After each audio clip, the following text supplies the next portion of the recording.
All right, guys, welcome back to another episode of Falcons Central Radio on the Football Central Radio Network. I am one of your hosts, Aaron Freeman, joined as usual by Matt Karoly. We are here to preview the Falcons Saints matchup on Thanksgiving night, Thursday football, week 12. We'll also be talking about the Falcons' week 11 loss to the Dallas Cowboys, as well as answering your guys' mailbag questions. So, Matt, let's jump right into it. I don't think we have any roster moves that we need to talk about on this week's episode. And did I miss anything? Anything happened today or something? I don't think so. No. Okay, that's good to know. All right, I'm not completely out of it. So let's talk about this Falcons Cowboys game. I'll be honest with you guys. I still haven't rewatched this game from Sunday. I just holiday week, just sort of been a little checked out a little bit. But we'll get Matt's thoughts. He can sort of give us his overview of what he thought of this Falcons Dallas game. Obviously, the Falcons lost 22-19. For a lot of folks, this was a game that, with the Falcons now falling to a 4-6 record, sort of ended their season. It was kind of a must-win. The last two games have been must-wins. We talked about that. And Matt, so we went into this game hoping the Falcons would rebound after a disappointing performance against the Cleveland Browns. Wasn't necessarily the case. What are your thoughts? For me, this game was kind of a blast from the past from last year. It was kind of a microcosm of the performances we saw so often. I guess to start with the defense, my main takeaway when you surrender 2 drives to an opponent that total a quarter's worth of time, so over 15 minutes, that's pretty bad. I mean, you can't. That's not the recipe for success. And I was frustrated at times seeing people online talk about how the defense did their job. I mean, that makes me mad because that's not doing their job. Is staying on the field for over 15 minutes time for 2 drives, and keeping your strength of your team, the offense, on the sidelines for as long as they were. So that was the big thing for me, is because we saw that a lot in 2017, and people complain, why isn't the offense scoring enough points? Well, it's kind of hard when you only get 8 possessions in a game. Now, obviously, then turning it over to the offense, settling for field goals, that's also not a recipe for success, and that's definitely a reasonable complaint to make about them. But they moved the ball, they did what they could. Just some untimely then sacks, especially in that first half, contributed to those 2 field goal drives. And then, you have some questionable coaching decisions. Obviously, Dan Quinn decides to punt from the opponent's 37-yard line. And apparently coming into the game, that was kind of the red marker as far as Matt Bryant's range. But yet he lets him pull the trigger from 1 yard ahead, and it looked like he had room to spare. So, again, the difference in this game was 3 points. A decision like that did, affect the game, you could say, quite a bit. But yeah, for me, I mean, this was just kind of what we saw last year as far as, the defense getting dominated in the trenches, and obviously letting Dallas, hold on to the ball for as long as they did. And then obviously the offense, couldn't get into that rhythm they needed, or at least they couldn't get into it a little bit too late, because towards the end they were just at will. It seemed like if they got the ball back, they would have been able to easily get in field goal range for a game-winning field goal. But unfortunately, Dallas had the ball last, and we know what happened there, and they kicked the game-winning field goal. Yeah, I mean, look, you nailed it in terms of talking about how this game sort of mirrors what sort of proved to be problematic for the Falcons in 2017. I certainly would think that the offense is quote unquote more to blame for the loss than the defense. I think the defense did do its job for the most part in the first half of the game, but I think the cracks started to show in the second half of the performance. And you're right in terms of, not being able to get off the field with those long drives. You mentioned the 8 drives, and for those people that don't know, on average, an NFL game is going to have about 10 and a half drives, and typical drive in the NFL is going to last about 2.5 to 3 minutes or so. And when you can have a team go on, 2, 7, 8 minute drives, they're essentially taking away at least one possession from their opposing team, possibly two, when you do the math on that. And so that's where you can sort of limit the Falcons' offense, opportunities to score points. Obviously, the Falcons had some opportunities to move the ball, but their drives really stalled in Cowboys territory. They couldn't finish. And you had, an overall lackluster performance. And, it's been a thing that I've talked about quite a bit over the last couple of weeks is, this team kind of lives and dies by its ability to get off to fast starts with the offensive performance. And because this defense just isn't good enough to be able to hold their own for more than maybe 2.5 quarters. And I think we saw this against Dallas. I think we saw this against Cleveland.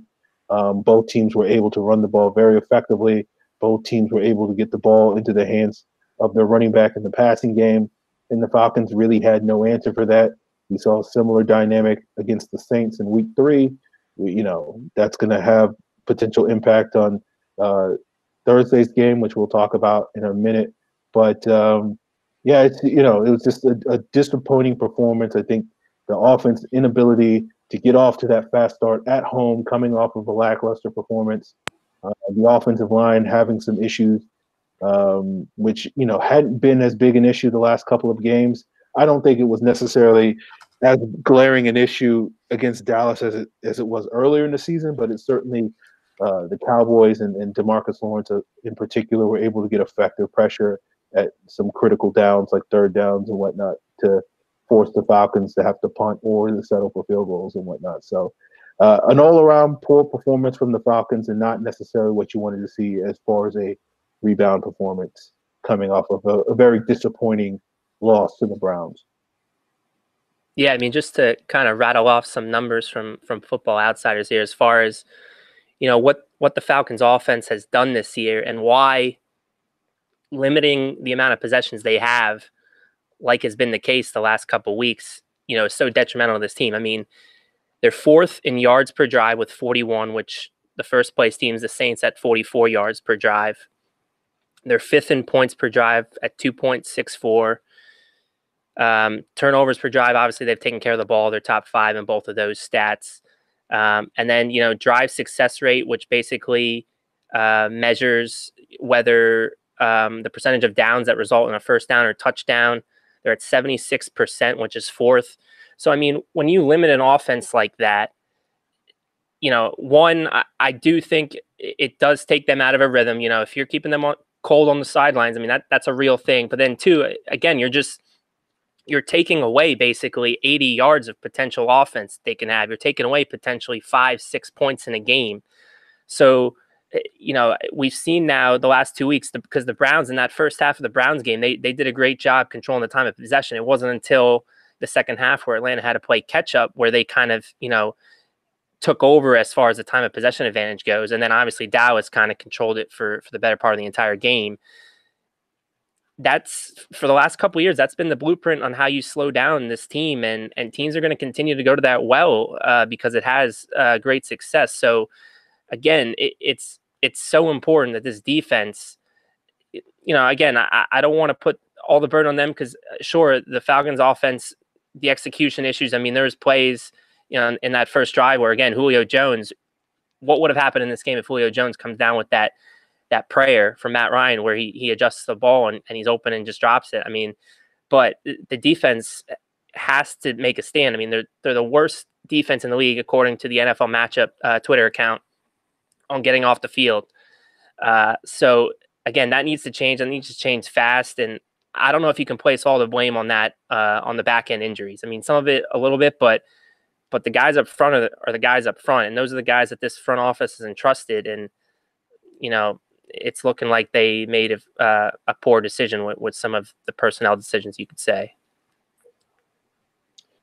Yeah, I'm sure we might talk about some of those question marks later in the show when we get to the mailbag.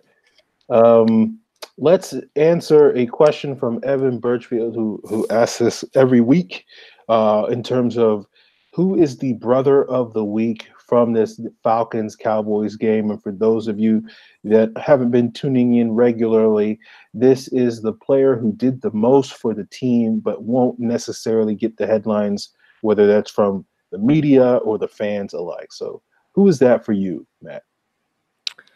I mean, this is tough this week. If I have to place one name, and it's a guy that's been thrown into the fire quite a bit this season, I did think Vic Beasley had his best game of the season. I know Pro Football Focus didn't agree based on their grading scale, but obviously the first sack he got in the game was due to the good coverage on the back end, but the second sack, that was all him. I mean, going to an inside counter move, that was pretty impressive. I didn't expect that from him.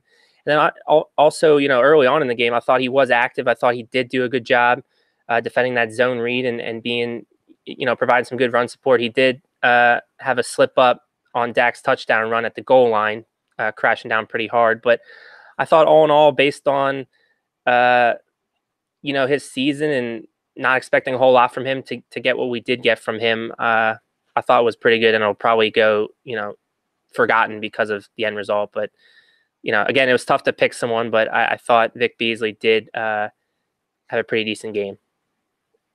My brother of the week is going to be my boy, Jordan Richards, much maligned Jordan Richards, who's been vilified by this fan base. He is public enemy number one. I won't sit here and say that I think Jordan Richards has played well this season, but I think his issues, or whatever you want to call them, have been greatly exaggerated by this fan base. So I'm happy for Jordan Richards to say, for however long that he remains a Falcon player, which probably is through the end of this season, that he was able to at least have one positive performance. I think you can make a compelling case that he was the best safety on the field. You saw missed tackles from DeMonte Casey. You saw missed tackles from Sherrod Niesman.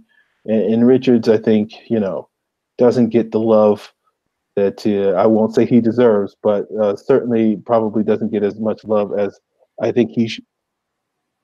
Again, I don't want to say that he should get that love, but he is a player that I think does a lot of grunt work, and I think you saw that on Sunday, and it resulted in him getting I think the highest grade from Pro Football Focus in terms of their grades from Sunday's game. So again, I haven't necessarily rewatched the game, but I thought live that he had a decent performance, and I'm just glad you didn't say Keith Tandy this week for being inactive and that whole HDB thing. So, well, you could have picked anybody, and I'd be okay with that. The streak continues. Yeah, unfortunately. Yeah. So, I don't know when Dan Quinn's going to figure this out, that all he has to do is put Bleedy Ray or Keith Tandy on the active roster, and the Falcons will start winning games again. So we'll see what happens. Yeah. Well, speaking of winning games, let's talk about the Saints game. And, fun. The Saints are 9-1. They are, by many people's eyes, the prohibitive favorite to win the NFC since they beat the Rams a couple of weeks ago.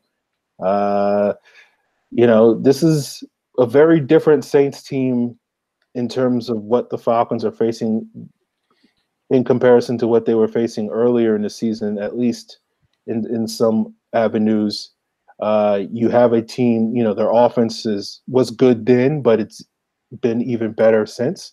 They've gotten Mark Ingram back. He's had 2 consecutive 100-yard games.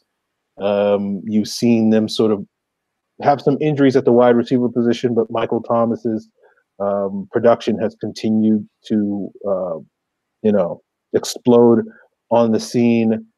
You have a Saints defense that, while was one of the worst in the league in those early games, going into that Week 3 matchup with the Falcons, and one that we thought the Falcons offense would find no problems exploiting, has certainly made some successes as of late. Maybe some of that is due to the fact that their offense has been so good that they've forced teams to be one-dimensional.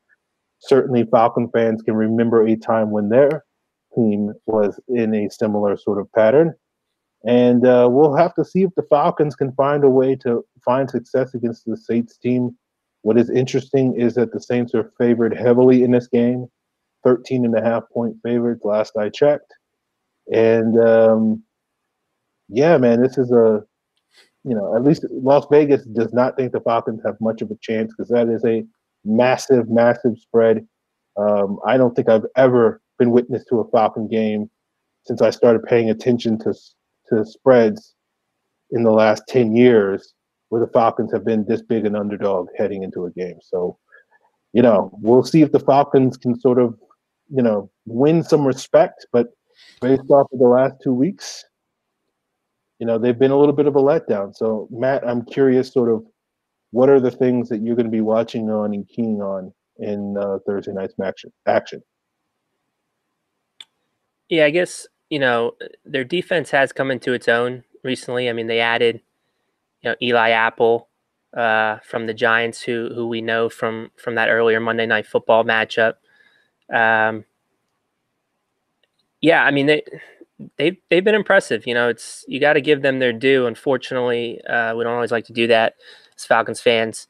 So I'm gonna be interested to see if the Falcons offense can keep up like they did in that first matchup. Also, the Mark Ingram factor I think is huge. He wasn't in that first matchup, and that 1-2 punch of him and Kamara, it's potent, and especially against this leaky defense, a guy like Mark Ingram running downhill is going to present a lot of challenges for this team. But yeah, I think the big thing, I'm just looking forward to this game being in the rearview mirror. Hopefully the Falcons can keep it competitive. Like you said, the spread's quite large, and I don't really blame them. But this is the NFL, and on any given Sunday, anything can happen. So I also wouldn't be shocked. I think I said it on last week's show. Saints are coming in winners of 9 in a row. You got to figure that's going to end at some point soon, and division matchups are always close and scrappy ball games. So again, we still don't know about the Deion Jones. He's been limited, and the worry is that they're not sure if he can handle the tackling aspect of being a linebacker. Is the last report that I've heard. So I think that's going to go down to the wire as far as his status. But if he is there, that means that he's 100%, because they said they weren't going to keep him on any sort of pitch count. So if he's there, I think that brings a different dynamic to this game. And so again, anything can happen. But yeah, I'm just curious. I think if the Falcons are going to be in it, this game's likely going to be a shootout. I mean, the only way that I would try to defend them, and I don't think the Falcons have this in their arsenal, at least not this year, they've shown it's trying to do the same thing that teams have done to them and play kind of a ball control type of game and keep that high potent offense of Drew Brees and New Orleans on the sidelines. But again, on the road, hostile environment, and the running game being, so volatile. I mean, they've had success the last couple of weeks, but it's not something that, they've ridden or can, carry out for an entire game. I think it's been in small doses. So that's how I would attack them, but I doubt that's going to be the game plan. I think they're just going to try to go tick for tack, and hopefully, they can put together enough stops to maybe make this interesting. Yeah, I actually just looked it up and saw to see if the Falcons have been this big an underdog in the last decade. And it's happened twice.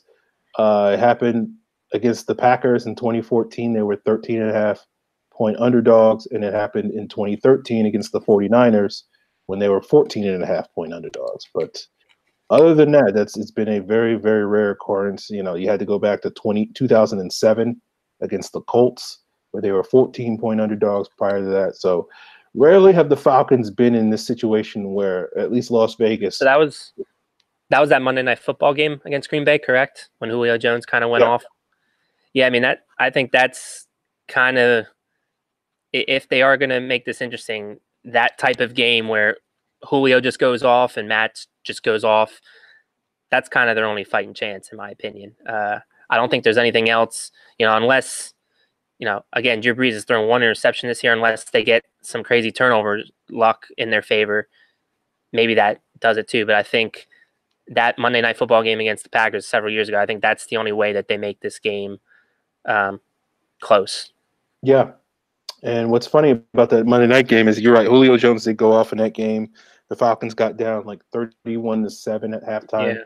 And Matt Ryan did not play well in that game. He put up very good numbers in large part due to just basically throwing it to Julio Jones every snap in the second half. But there was there was 3 or 4 passes that he threw in that game that should have been intercepted, and that was one of in my opinion, one of the probably the 5 to 10 worst games he's played in the last 5 years. But like you're right, I think you need Julio to sort of carry this offense. We saw Calvin Ridley have some success against the Saints last time, working over PJ Williams, who's played better as of late. They've added Eli Apple, as you've mentioned. So I think the Falcons are going to have to rely heavily on their passing game, and because they're going to have to rely heavily on their passing game, they're going to have to rely heavily on their offensive line to step up this week. And that was a major issue in that previous game with Cameron Jordan, wrecked Ryan Schrader. You saw strong performances from guys like Sheldon Rankins, David Onyemata, Marcus Davenport, etc. And the Falcons are going to need their offensive line to step up and take care of business and give Matt Ryan the time he needs to throw, because I think this game is going to get into a situation with this Falcons defense where the Falcons at some point, whether it's in the first quarter or the second quarter, or if we're lucky in the third quarter, they're going to have to abandon the running game. And, this is a game where I think, you could very easily see Matt Ryan dropping back to throw the ball 50 or 60 times. And if this offensive line can't hold up to that, scrutiny that requires with that amount of being in sort of a one-dimensional offense with 50 or 60 dropbacks, then, the Falcons really don't stand a chance. And this may be a game where, Vegas looks pretty prescient by setting such a high line, because if the Falcons offensive line can't take care of business, this could easily get out of hand very quickly. And the Falcons will be another notch on the Saints' belts, similar to what we've seen in recent weeks where they've just dominated teams like Cincinnati and Philadelphia. So I think the Falcons have a chance to keep it competitive, but they're just going to need several of their players to step up in a major way. And I think getting Deion Jones back this week could help. We'll see. I think he'll provide a potential spark for the team in this defense that they kind of desperately need. And if he doesn't perform in this game and play in this game, then I'm not going to be overly confident that this is going to be a game that is going to, favor the Falcons in any way. Yeah, hopefully too. I mean, you mentioned the O-line needing to step up, and I totally agree. That was the one issue that I had with Sark this past week is, they didn't do a whole lot to help Ryan Schrader out. He was obviously struggling against a really good player in DeMarcus Lawrence, and I was asking for chips and, maybe some screens to negate the pass rush a little bit. And Matt did get the ball out of his hands much quicker in that second half. But, you'd like to see, teams do it to Vic Beasley, and Vic Beasley isn't the level of pass rusher that a guy like DeMarcus Lawrence or now Cameron Jordan is. That's the type of stuff you hope to see from your offensive coordinator. So again, there are challenges that New Orleans is going to present with guys like Cam Jordan. Give your players some help to give yourself a fighting chance. Give them the chip, work some screens into this game plan, because Tevin's great in space on the screens. We all know that. So, that's something that I want to see from Sark. The game planning sometimes isn't always there when things go awry, and they continue to just, empty back set it all season. And again, right now Ryan's having a tough time during the season. So again, why compound things by making it worse like that? So, that's something hopefully that I'm also going to be watching out for and seeing if they do change as far as that goes. Yeah, I wouldn't hold your breath, because that's basically how they've been playing it all year long. And it's a question mark, because I think you could certainly say one of the things that Sark did do better than Shanahan last year, I think you can make a strong case that the protections were better. And it's one of the reasons why you saw Matt Ryan take a lot less hits and a lot less sacks last season. And it seems like they are fully committing to, that more sort of aggressive style, which is only have 5-man protections and get 5 receivers out in the route and let Matt Ryan do his thing, let those receivers do their thing. And it's paid off for them in some ways. They're one of the more efficient offenses in the league, particularly on third downs. But it's also sort of bitten them in the butt in a number of games where teams like Philadelphia, like New Orleans in that first matchup, as well as other teams, have been able to get, pin their ears back and get after the quarterback. And it's led to, Matt Ryan taking a lot more sacks, Matt Ryan taking a lot more hits, particularly in the early going of this season than he's usually accustomed to. And, they didn't change it in September and October. So I don't expect them to change it now that we're in November. So, I mean, that's the crazy thing too, because I really, for me, for the longest time last year, I didn't think there was anything really fundamentally wrong, at least 90% with the play calling last year. So I just, again, I thought it came down to an execution issue, and that's been cleared up. I mean, they've been executing really well this year. So to go away from that, I mean, it makes you think like they really were pressing coming into the season, knowing how much pressure the outside world was putting on them. And, again, that's frustrating if they are letting that influence them, because, again, you did credit better protections, and I can't really, recall it. So they were using more 6 and 7 man protections, you're saying? Or because I kind of thought it was just the offensive line was working more in unison, and, they had the guys, up until week 13, Andy Levitri, that's when he exited for the season, I believe, correct? So I just thought it was more the guys played with each other for the entire year, more or less, and there was better chemistry, whereas now it's been moving parts in and out. And, again, individually, they're just not playing as well as they were last year. That was my thought. But again, if you recall that they were using 6 and 7 more, than again, that just frustrates me why they would go away from that when I thought the play calling was okay. It's just the execution was the reason that really held them back. It wasn't necessarily that they were using 6 and 7 more. It was more that they probably, I would certainly say that they probably used more 6-man protections last year than we did see Sombrilo more. So. But I think it was more just the play calling wasn't necessarily calls that sort of left their offensive linemen on islands or opened Matt Ryan up to more hits and whatnot. It was just more sort of like I don't want to necessarily say like traditional passing plays, but it was just kind of more straight drop back type of stuff that I think did a better job to lessen the burden on the offensive line to have to hold up against defensive linemen and allow Matt Ryan to take less punishment in terms of their protections. Now, in your eyes, how did that compare to 16? Because we know 16 they struggled as far as letting Matt Ryan take sacks and get hits. Was that just poor offensive line play to you, or similar things where the play calling was more to spread it out and really just be aggressive? I think, it's a combination of both factors. I think it was somewhat the aggressive play calling. I think a lot of it was the fact that I think a lot of it was that the offense was so good that people didn't really notice that there were a lot more breakdowns in the protection. That's what I'm saying. Yeah. And so like, when you're throwing 30, when you're scoring, 34 points a game, 37, dropping 40 burgers on people, no one really cares that the Falcons are, Matt Ryan's getting hit 7 or 8 times in those games. So, I think now with, a lot more scrutiny on the offense and sort of how many points they score and whatnot, those things become a lot more problematic, not to mention the fact that it does, even though, the numbers suggest that the Falcons offense from an explosiveness standpoint is very comparable to where it was in 2016 at the same point in the season, it does seem like there seems to be less, I won't say, it just seems like there are longer chunks of times in games where it seems like they aren't being explosive.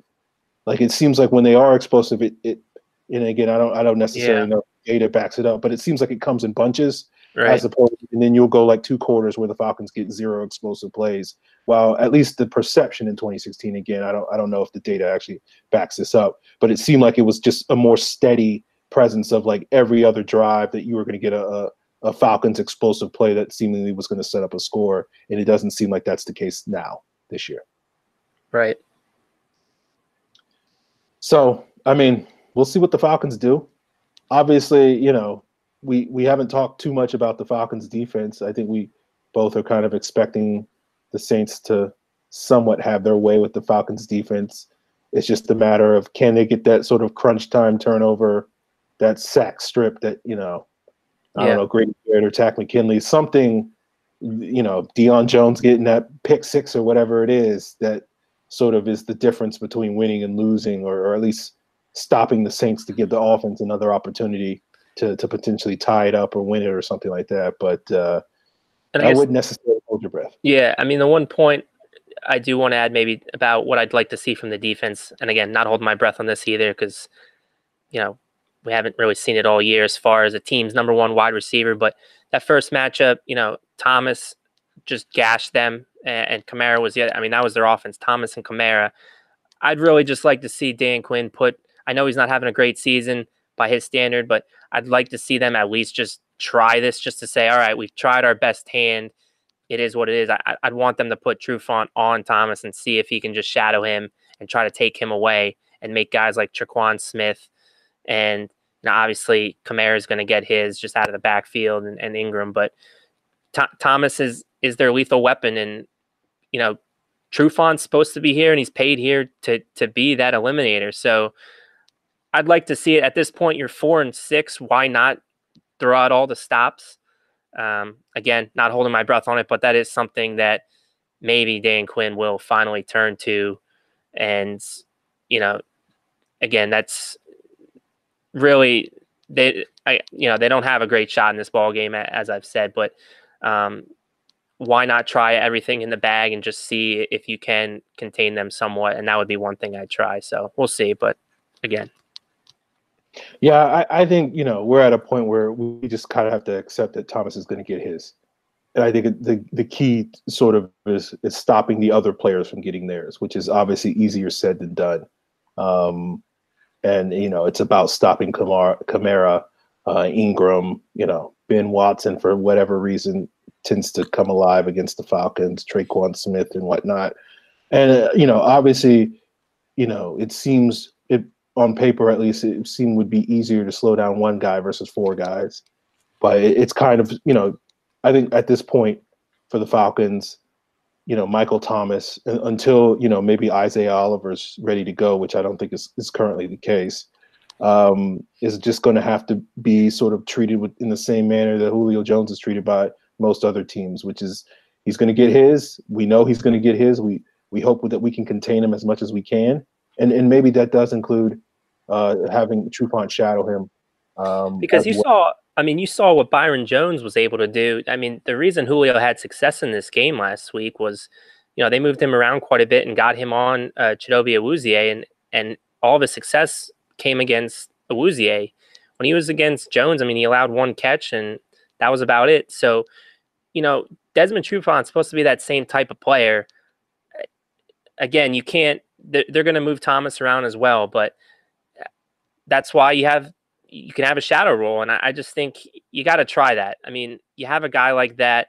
Thomas is such a huge part of their offense. I'd rather, Tre'Quan Smith or force Tre'Quan Smith to beat us or force Ben Watson to beat us. If that happens, whatever. You did what you could. You showed them your best hand. But Dan Quinn, again, the stubbornness, I think, of his scheme being what it is and relying on the team as a whole and the athletes as a whole, it's great when you have the guys, but when you have the injuries that this team has, I think you gotta do something different, and something different is putting Trufant on the other team's best player and hoping that what he was paid to do, he does. But that's just me. That's a fair take. I don't disagree with anything you said. I don't know if we're going to see it, but yeah, we'll see. Evan Birchfield asked if you were Dan. Well, I guess we just answered this question. How would you game plan to beat the Saints? Do you have anything else to add, Matt, to your fictional hypothetical game plan? Yeah, no, I think about hit all the points that I could at this point. Yeah, the only thing I'll add is, I was thinking about, in order to try to dial up some pressure by, utilizing them. Well, yeah, that too. The 5 and 6 man pressures have been pretty effective for the most part. Dallas did pick one up towards the end of the game, and it is what it is. But that's another thing. You throw out the kitchen sink at them. Drew Brees is one of the toughest guys to pressure, but So you're certainly not going to get to him with 4. You got to throw the 5 and 6 man. You got to try it. Yeah, I'll be curious to see sort of whether the Falcons will change things up. You know, not to make these comparisons because I know, people feel a certain type of way about these sort of things, but it is interesting, sort of like, are the Falcons at a point where they're sort of like similar to sort of Mike Smith in those latter years where they sort of needed to change things up and they sort of just got hyper conservative with what they're doing.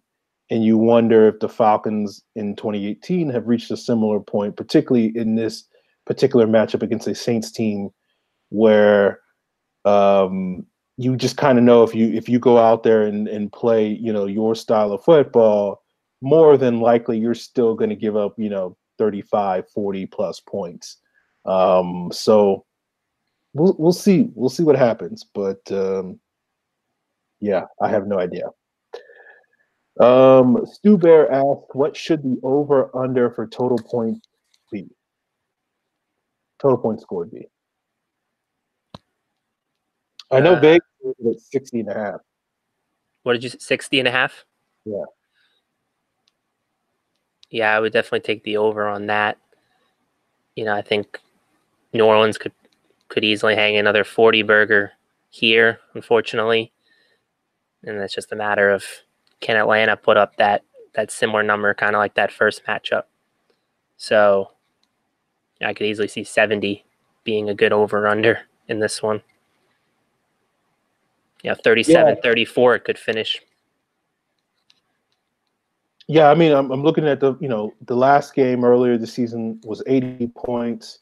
In 2017, neither game went over 37 combined points.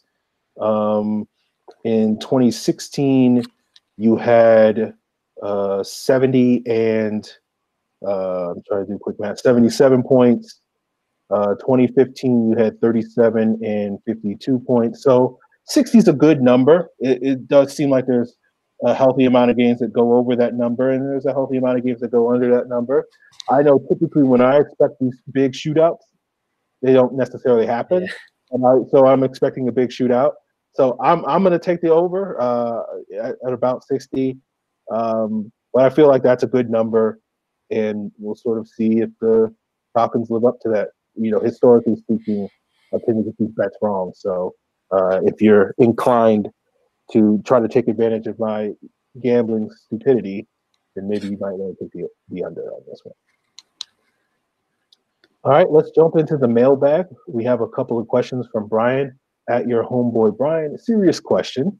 Do you think it would help if Dan Quinn gave every Falcons player a 5-hour energy about a half hour before each game? I think they would be more fired up, and the Falcons seem to always win when the whole team plays with an extra energy and focus.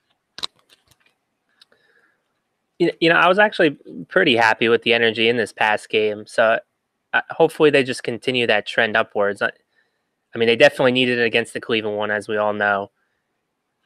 But it's tough when, again, it goes back to those 7 and 8 minute drives that they give up. Those take all the energy out of a game. So, penalties and such on that, I think it was the first 7-minute drive. It was like a 3rd and 9, and there was 2 penalties called on the Falcons.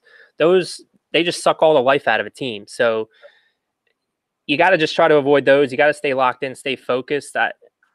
So as far as what they need more to get an energy boost, I think a division matchup is the perfect thing. It's what the doctor ordered in prime time with your backs against the wall. I mean, they're not totally done on this season. It's close, but I think if they can't get juiced up and cranked up for this one, then I don't think any game for the rest of the year will do it, or any 5-hour energy drink will do it for them. So, yeah, when I was forced to have to wake up at like 4:30 in the morning, I found that 5-hour energy was much more effective than coffee. Just probably due to the fact that I have a relatively high caffeine tolerance due to all the coffee and soda I drink.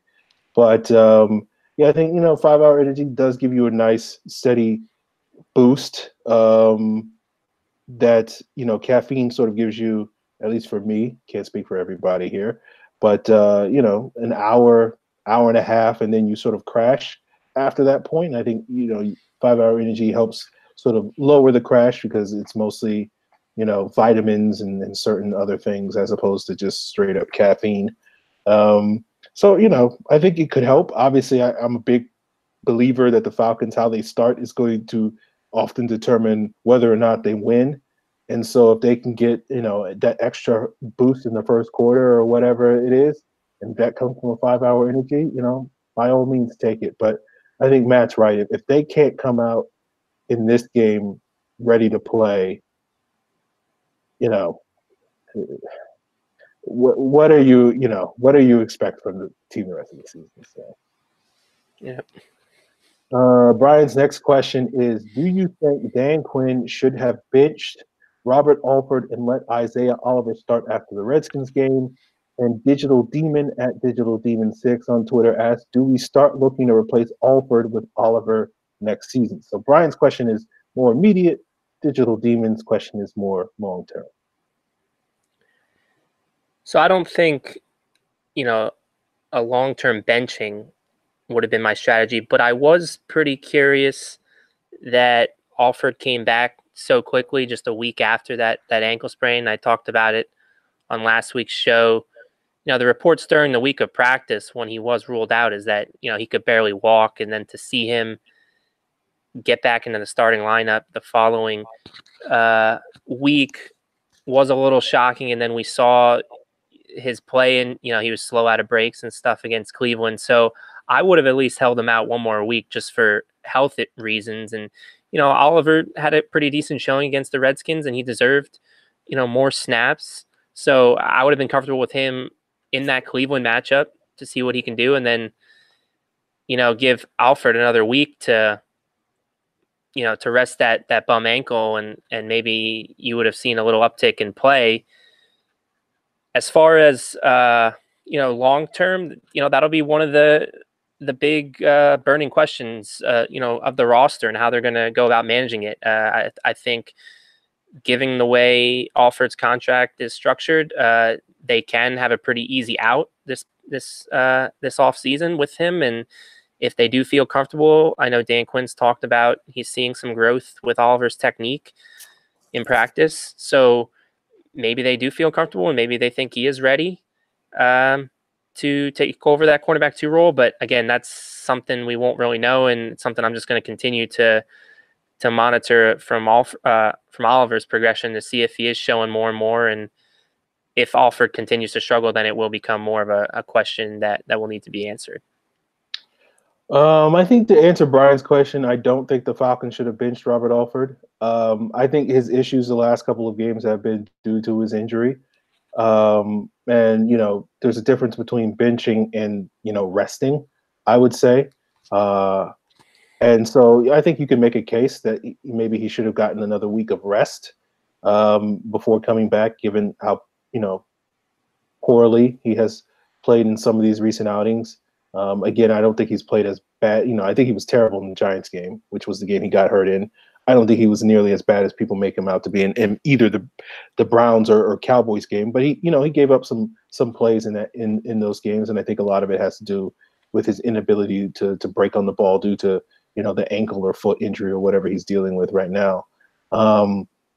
So I think you can certainly make a case that he should have been rested maybe another week or so after that game. I think as far as, replacing him with Oliver next season, I don't think I would be necessarily in favor of that, but we still got 6 more games to play. And, at a certain point, you expect whatever issues that are plaguing him with his foot/ankle should be relatively recovered from, whether it's a week or 2 from now, particularly coming off of this Thursday night game where he'll get an extra couple of days of rest. So one would think that, starting next week, that he should, that shouldn't be as big an issue as maybe it has been the last couple of games. But that being said, I think, the Falcons can justify getting rid of Robert Alford because they would be saving about $7 million in cap space next season. However, I do think they'll take a hit to their defense, and unless that money is being freed up so they can go out and sign a pass rusher, I don't think I would recommend that move. But there's still time left in the season, and maybe I'll feel differently a month from now. And Oliver will continue to show progress. I think he's shown certainly enough progress that I would definitely like to see him be the third cornerback next season. But as far as like him being the starter, going up against the likes of DeAndre Hopkins and T.Y. Hilton and Brandon Cooks and all those guys next year, in addition to the guys in our division, I wouldn't necessarily be in a hurry to thrust him out there and force him into those situations as early as next season. Now, Digital Demons, next question is, why every time the Falcons lose, the fan base always wants to fire Quinn or cut Ryan? It's insane to me. Yeah, I just think it's a product of, when things are going bad, you're going to blame the guys at the top. And those two guys are Dan Quinn and Matt Ryan. One guy's calling the shots. One guy's got the ball in his hands every time the offense is on the field. So those are the two guys you're going to look at and turn to. And, it's ridiculous. Even, seeing national media members this week talking about Dan Quinn and how he needs to go, and giving other guys credit for all the success that's happened over the last several years, like Thomas Dimitroff. I mean, Thomas Dimitroff has worked in lockstep with Dan Quinn and deserves some praise. But, I mean, Dan Quinn has revitalized careers of guys like Thomas Dimitroff and Scott Pioli. And, you could say whatever you want about him as far as maybe from a game management standpoint. He's not he's not the greatest coach, or from an X's and O's, he's not a Sean McVay or a Kyle Shanahan. But, I think he makes up for it from a talent evaluator standpoint, and from a recruiter and a motivator. And those things are important. I mean, I think first and foremost, you need to bring talent into this building. And unfortunately, we're not getting to see all the talent right now because most of them were on IR. But to look past that and to ignore that and to ignore the successes that he's brought to this franchise the last couple of years, and to just cast aside then Matt Ryan's contributions over the last decade plus. I mean, he stabilized this franchise. He's the reason this franchise is somewhat relevant, because without him, unfortunately, this is one of the more downtrodden franchises in NFL lore. So it's unfortunate, but that's the type of business this is. When things are going poorly, you're going to blame the two guys at the top, and those two guys right now are Dan Quinn and Matt Ryan. Yeah, look, I think people overreact to wins. I think people overreact to losses. After we beat the Redskins, people were talking about this team, potentially making a Super Bowl run. And then, after they lose, it's let's fire this guy, let's get rid of this guy every single time. I think a lot of it has to do that, certain fans, we all, I'm not going to sit here and say it's other people and not me included. We all have certain players that we're not necessarily too fond of. Mine is Mohamed Sanu. And after the team loses or after those guys have a questionable game, those people tend to come out of the woodwork. I typically don't do that with Sanu. I stay pretty quiet until someone throws him in my face on Twitter and whatnot. But in terms of there's some people that don't like Dan Quinn and haven't forgiven him for the Super Bowl or didn't like him before that. And so whenever he has one of these performances where you can question some of his decisions or question his ability to motivate the team or question his decision to prepare the team, all these sorts of things, which are legitimate questions that you can have about the Falcons over the last couple of weeks, those people come out of the woodwork and talk about firing him. There are people that have never been huge fans of Matt Ryan, and they think, he's a big reason why the team has not managed to win a Super Bowl in the last decade. And so whenever the Falcons lose, whether it's Matt Ryan playing poorly or not, those people come out of the woodwork and talk about how Matt Ryan can't win critical games. I think a big whole issue with the whole Alford and Trufant thing is due to various people, back in 2016 when Alford was getting penalized on a weekly basis, basically saying Robert Alford stinks. And then those people went into a corner for the last year and a half when Robert Alford was not stinking. And now that he's back to having questionable performance, those people are coming out of the woodwork and talking about how the Falcons should cut him, as if he hasn't been arguably the most valuable player in the defense the last 2 seasons. It's the same thing with Desmond Trufant. When he missed half of that season when the Falcons went to the Super Bowl, there was a vocal contingent of Falcon fans that believed that, he was an expendable player. And when the Falcons paid him all that money, he was overpaid and overhyped and all these sorts of things. And he can't catch footballs and all this sort of stuff. And so when he was struggling, you see, there are no universally beloved Falcon players. You would have thought Julio Jones was one, and then his whole contract situation this summer proved that they'd be like, get him out of town. So it's just the nature of fandom. People are very passionate about their team. They react very positively to when things go right for the team. Overly so, you can argue, and they react negatively, and again, overly so when things aren't necessarily going right for the team. And Matt is right. Head coach, GM, quarterback, those are the three pillars of which your team rests on. You could probably throw the owner in certain situations as well as the fourth pillar. And when things aren't going well for your team, those three guys are sort of, the first to get thrown under the bus. And when things are going great, then everybody's, congratulating all three or four of those entities and talking about them like they're the greatest thing since sliced bread. So it's sort of it's the nature of the beast, so to speak.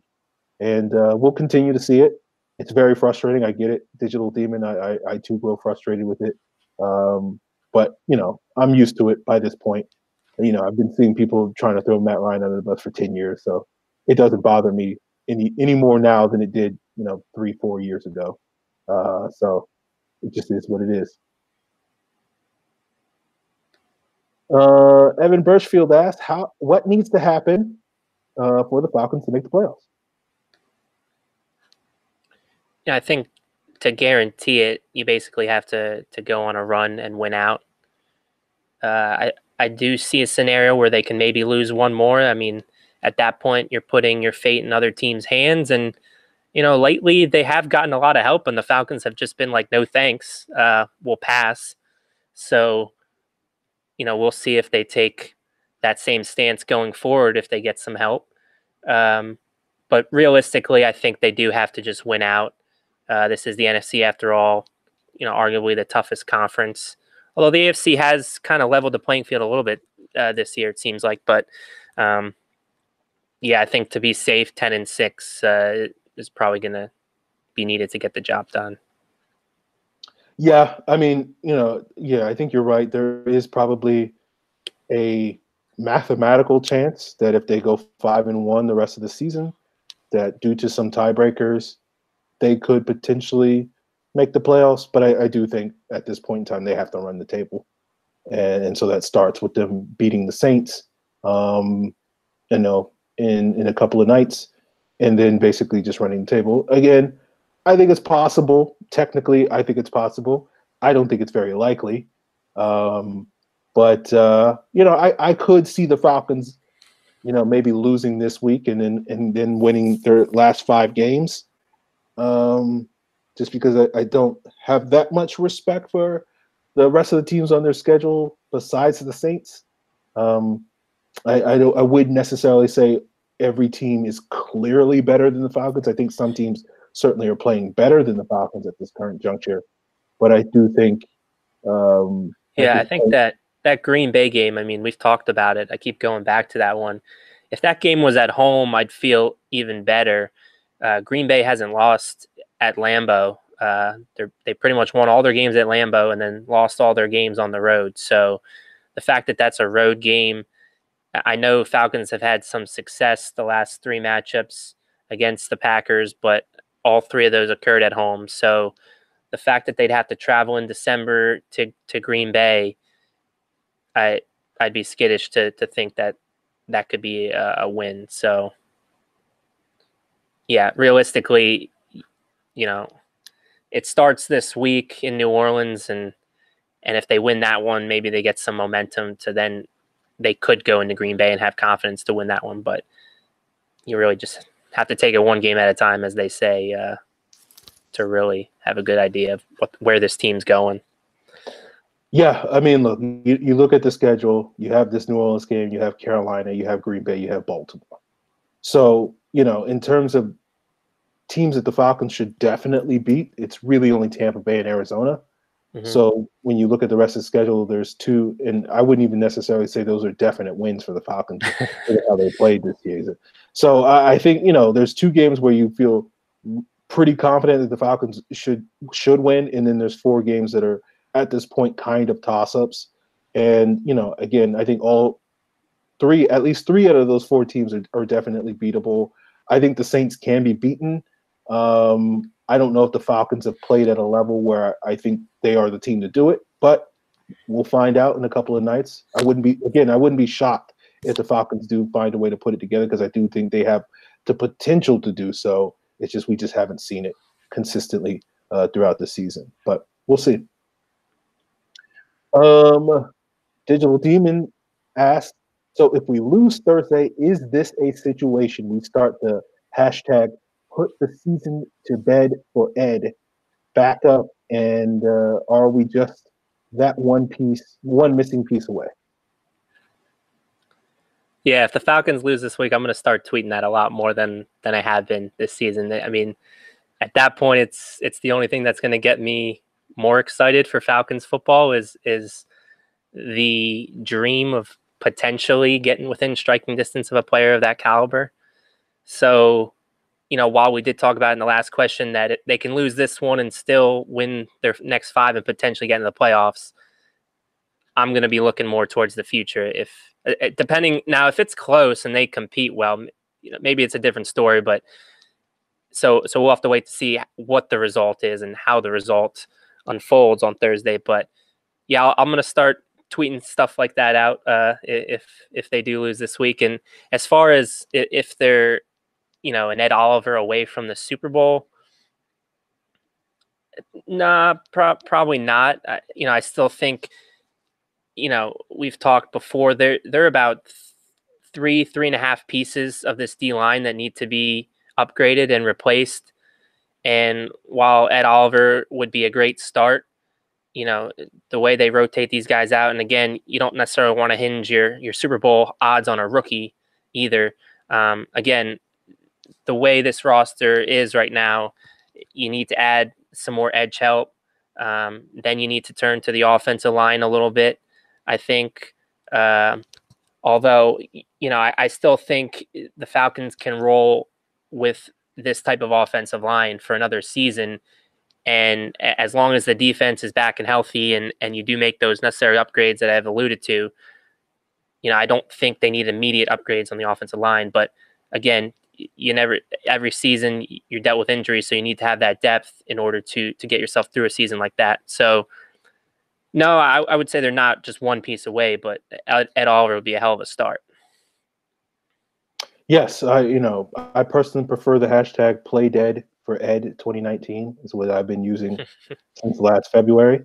But everybody put their own spin on it. I've seen Fall Over for Oliver, put the season to bed for Ed, whatever it is. I think it's all in good fun.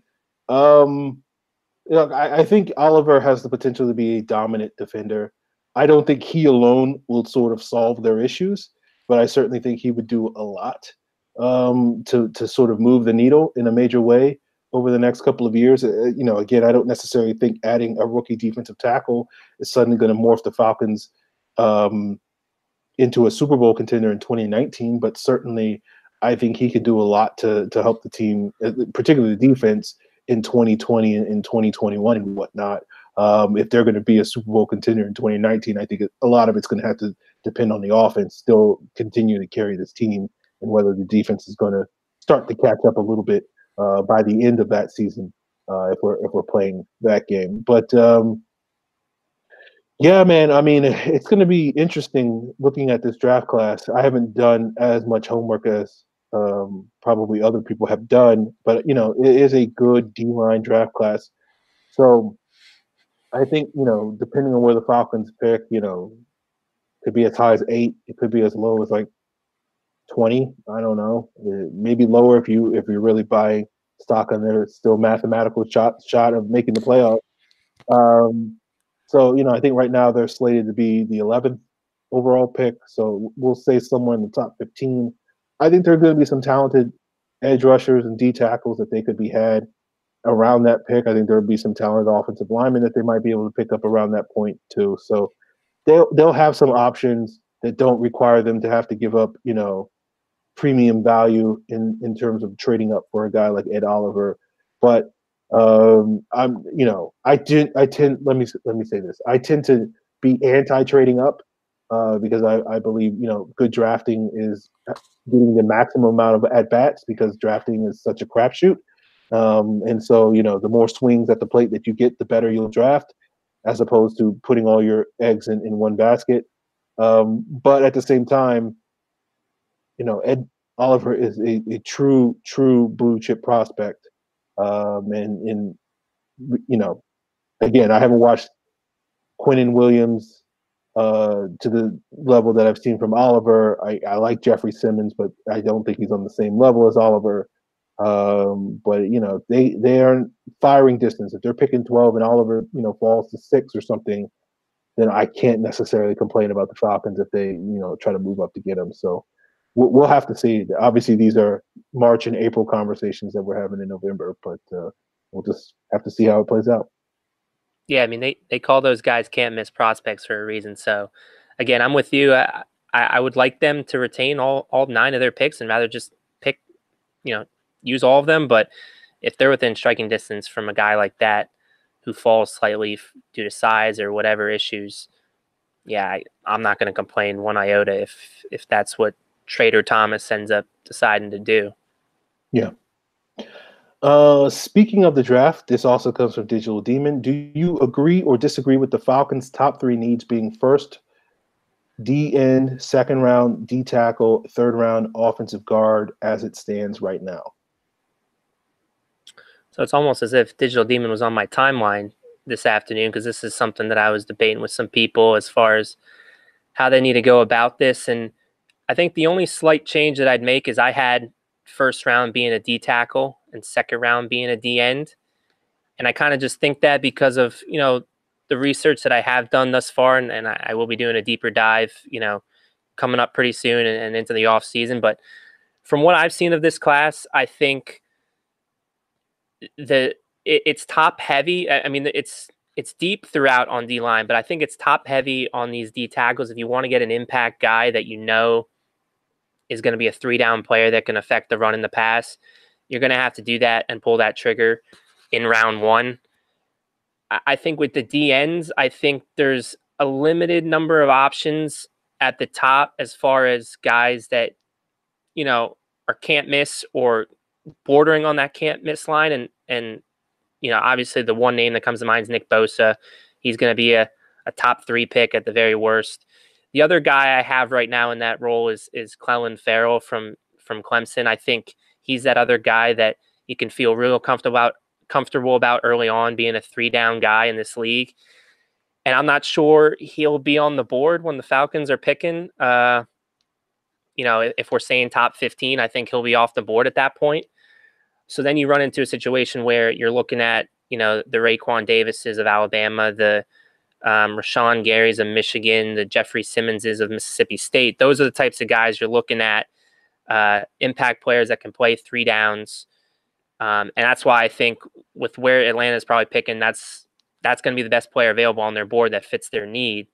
So I would have D tackle 1, and then in round 2, defensive ends. I think you're going to see guys like, a Shane Jimenez from small school Old Dominion, Landis Durham from Texas A&M. Those are the day 2 guys that I think can fill needs that can be 3-down players. Maybe not right away, but definitely long-term vision for them. So, 1 and 2, that's what I'm looking at as far as this board goes, and I think that's lines with the Falcons' needs. And then round 3 is where I think you start, trying to get younger in the offensive line, and I think, guard the strength. This isn't a great O-line class, and I got to do more homework on the O-line class because right now, I've been focused on the D-line, but I think the O-line, the strength there, when it's all said and done, is going to be that day 2, late day 2, maybe early day 3, like that sort of area right there. O-line, particularly the guards. So I think it makes sense then at that point that Atlanta would go in that direction. Maybe a Ross Perschbacher from Alabama, maybe Bo Ben Schwazel from Wisconsin falls there. Again, it all depends where they're picking. They might be picking, top 75. So I can easily see a guy like that perhaps still being around and filling a need for Atlanta. Yeah, I mean, this is an interesting question. I think, in terms of ranking needs, I think it's different from where you would draft players and where you would find value. And without knowing who's available, in this draft class, and we won't find that out till mid-January, it's hard to sort of talk about where the value is. It's obviously there are some sort of, again, I agree with Matt, sort of in terms of, at least when you're projecting guys that are potential top 15, top 20 picks, I think right now there's probably a couple more D tackles in that group than necessarily defensive ends. And again, if you're thinking the Falcons are going to be picking there, then I think you'll have a little bit more options in terms of value at the D tackle position than the D end position. But what I will say in terms of ranking needs, I do think D tackle is a bigger need than D end right now. And part of the reason why I wouldn't necessarily say the Falcons have to then take that guy in the first round is because I do think there is an argument to be made that they can address that in free agency. And, the argument I would probably make at this current time is typically D ends impact a little quicker than D tackles do. And if you're going to draft a young player, a 21, 22-year-old guy, pass rusher, all things being equal, which they never are, but all things being equal, I think I would prefer to draft a D end and sign a veteran D tackle, just because I think those D tackles take a little bit longer of a development time. Again, that's in general. That's not necessarily a universal rule or anything like that. So I think, I think D tackle is their number one need. I think D end is their number two need. And I think, part of that is also due to my belief that in this day and age, interior pressure is more valuable than edge pressure.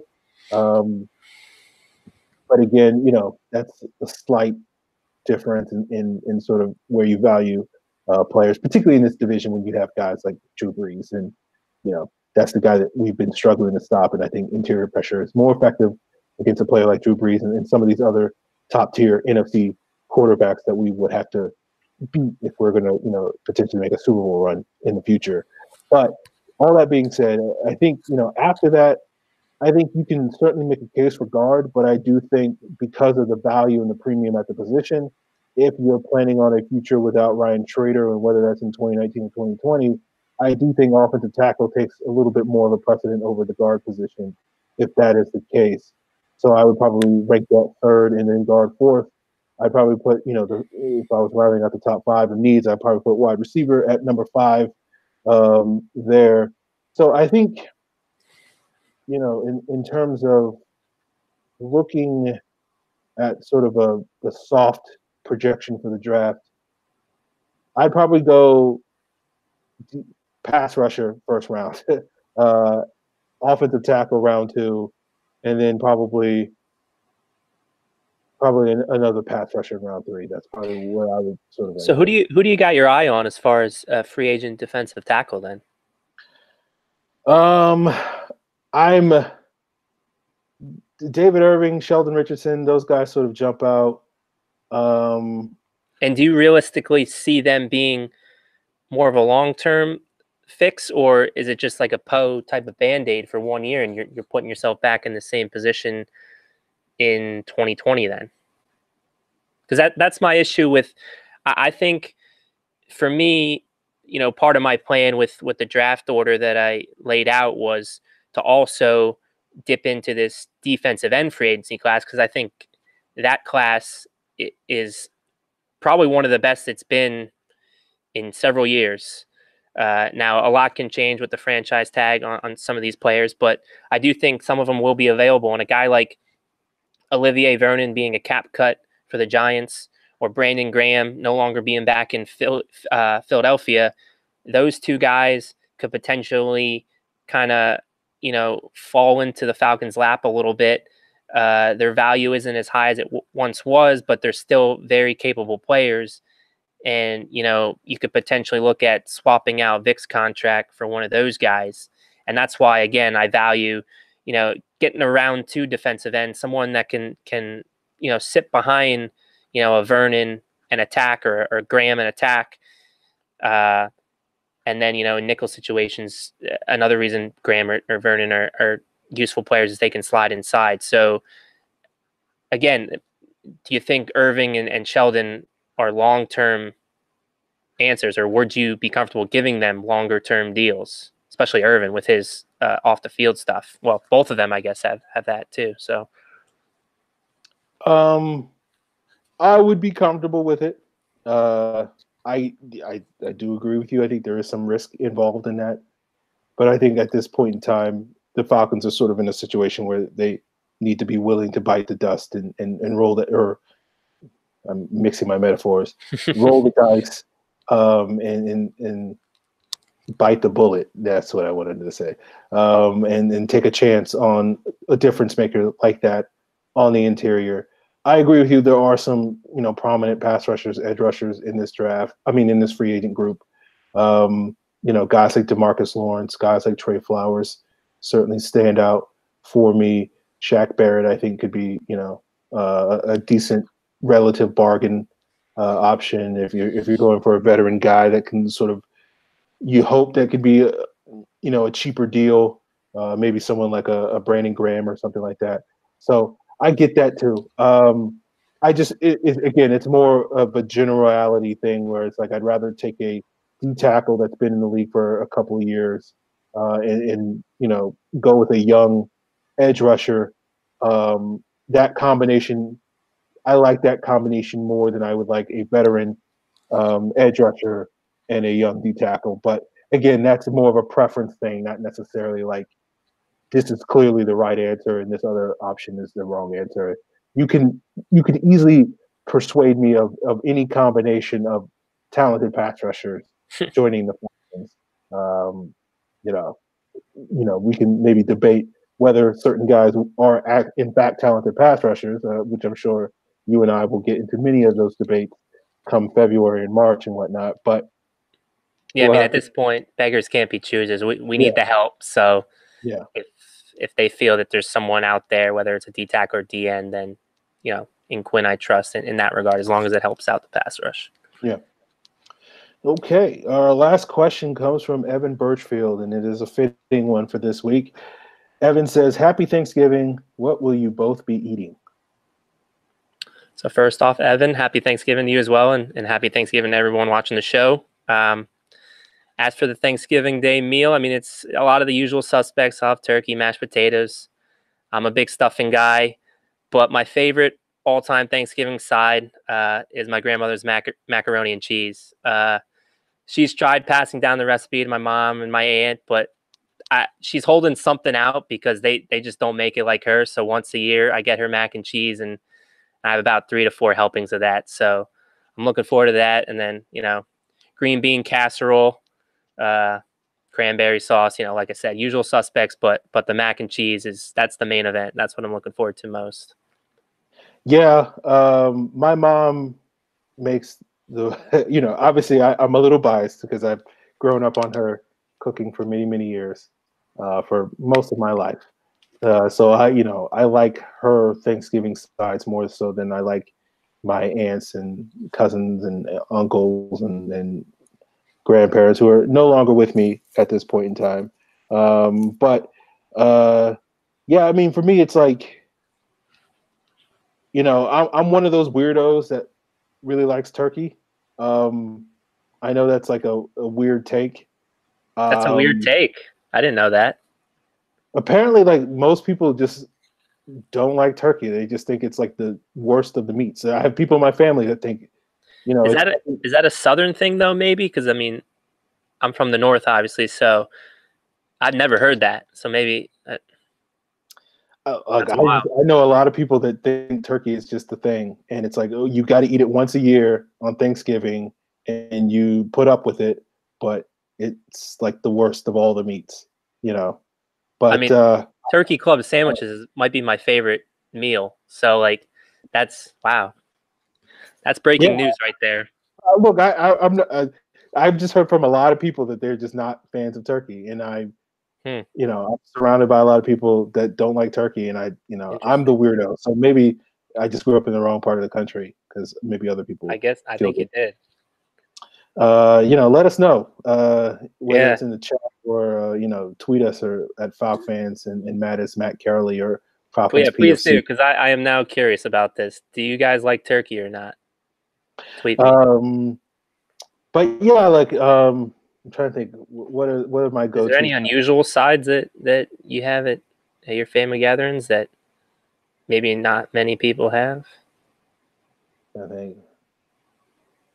I mean, Southern thing. I don't think it's unusual in the South, but like collard greens are. Yeah, that's what I was gonna ask. It nice. Trying to think what other I wish we things. had more of that up north. Unfortunately, Um, never made its way. no, I mean like it's You a pretty. sweet potato guy? I'm not a sweet potato fan. I think Yeah. I don't understand it. I don't want my potato to have a sweetness to it. I look for the savory aspects of it, and it just I found this out when I was in high school. We had like a little holiday thing, and I brought sweet potato pie, and people were like, "Hey, is this pumpkin pie?" And I was like, "No." And they were like, "Gross." And I was like, it yeah, was like me, this other black girl in my class, and this yeah, one other person ate it, and it was just like, oh, I didn't know this was a thing. I just assumed that everybody's a fan of both sweet potato and pumpkin, and yeah. I mean, my I mom's a am. fan of it, but she's like the only one in the family, so we almost never have it. It's just, Okay. and to see it with marshmallows, like I again don't understand that. Like Okay. I've seen Mohammed Sanu post his videos on Instagram, and that seems to be one of his favorite dishes because you'll see that, and I see him have it with marshmallows. I'm like, explain this to me, Mohammed. Explain this. I'll back you on everything else you do, but not sweet potatoes. Okay. So Look. I there really isn't anything I don't like in terms of um, Thanksgiving food. Well, there is one thing that I don't like that I'm pretty sure this is unique to, I guess, my region or whatever. But one of my great aunts used to make tomato pudding, and it's gross. ugh. Yeah, that hot doesn't sound appetizing. hot tomatoes, and it's not good, and it was terrible. And Is it supposed to be like marketed as a dessert? It's a pudding. it's like no, it's like a casserole. It's It's more a like a casserole. casserole, Yeah. but it's like made out of tomato. It's gross. It's nasty, and I don't know why people ate it. You know, And one question, because I was at a Friendsgiving this past Friday, and got into a pretty heated debate with a bunch of my friends. Is it acceptable to call bean casserole bean salad? Like, what defines a salad? Because you got your macaroni salad, you got your egg salad. Does it have to be cold to call something a salad, or is it okay to call green bean casserole bean salad? Because I I say think yes, but I think it has to be cold to it be a has to be salad. cold. I can't. I'm trying to think of a hot salad. Because I mean, I looked up the definition of a salad, and Webster's dictionary said, just assorted greens, basically. But I think the consensus among my friends was it's got to be cold. But I never thought of it, so I will bring that up. have you ever heard it? You never heard it probably called that, I guess. No, Bean salad. Okay. I mean I've seen like corn and black bean salad where it's And just again, like that was cold, I yeah, guess. it was cold. All right, fair enough. Yeah. Okay. Anyway, Yeah. there you have it, guys. Yeah. Nice Thanksgiving debate to wrap up the show. I'm sure you guys also have similar takes. One of the things I do like Thanksgiving. I will say this, and I think one of the Thanksgiving is my favorite holiday. Yeah. Same. Not only because of the delicious food that you get, and unlike a lot of people, I don't hate my family. They can be grating sometimes, but I do get to enjoy the time at least for a day, hanging out with cousins and uncles and whatnot that I don't get to see on a regular basis. And one of the things I do like about Thanksgiving is depending on where you grew up, depending on what culture you grew up in, everybody does different things that they think are traditional and normal, and then they go to somebody else's house and it's completely weird and different. And I like that about Thanksgiving. Unfortunately, I don't get the opportunity to experience that as much as I would like to, but I think it's one of those days and one of those holidays that we can sort of appreciate our cultural diversity in this country for a purely American holiday. I know other countries celebrate their version of Thanksgiving, but it's just not the same. I think like Canada has theirs in like October or something ridiculous. Um, but shout out to all the Canadians watching and listening. Uh, but yeah, I think this is a good holiday. I like people always talk about the spirit of Christmas, but I'm a big believer in the spirit of Thanksgiving and what it brings to the table. So I hope for everybody out there that they enjoy this week, enjoy this holiday season upcoming, and don't let the Falcons and whatever happens on Thursday night get you down too much. Appreciate the good things that you have in life and be thankful for those things if you're not going to be necessarily thankful for the Atlanta Falcons. Yeah, well said, Aaron. So, guys, that's it. We will be back next week, I guess. Don't sound too excited there, Aaron. It gets Contain your emotions there. It gets tough, Yeah, no, I'm with you, especially the way this season's been. Yeah. So we'll be back next week to talk about the Saints game. And if you guys want to send in your mailbag questions, you can do so at Falcon. Use the hashtag Falcons mailbag. You can tweet me. I'm at FalcFans. Matt is Matt at Matt Karoly, Karoly. You can tweet the show's Twitter handle Falcons PFC. Check us out at ProFootballCentral.com where you get all the links to the show's iTunes page and whatnot. You can find us as well on the Twitter page pinned to the top. Be sure to subscribe on YouTube to Pro Football Central's YouTube channel. Hit that bell icon so that you know when the show goes live, as well as like us on Facebook at Falcon Central Radio as well. Matt, let the people know where they can hit you up for future mailbags that I know you have over at Rise Up Reader. Yeah, so as Aaron said, you can tweet me at Matt Karoly. I decided my next mailbag piece, I'm kind of going to do I started a 3 questions with Karoly mailbag piece the last several months, and decided with the way the season's gone, I'm going to kind of look into the future, and it's going to be a who to cut, who to sign, and who to draft. So that should be out hopefully next week on riseupreader.com. There you go, guys. And we appreciate you guys. And again, have a happy holiday. Yeah, happy Thanksgiving, everyone.